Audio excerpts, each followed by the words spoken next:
Volkanlar patlarken gökyüzünde değil, dağın içinde yıldırım çaktığını biliyor musun?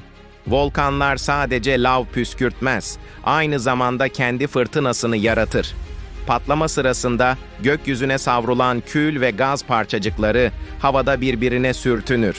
Bu sürtünme dev bir elektrik yükü farkı oluşturur. Sonuç? Lav bulutlarının içinde çakan yıldırımlar. Yani bazen doğa sadece patlamaz, ışık saçarak öfkelenir.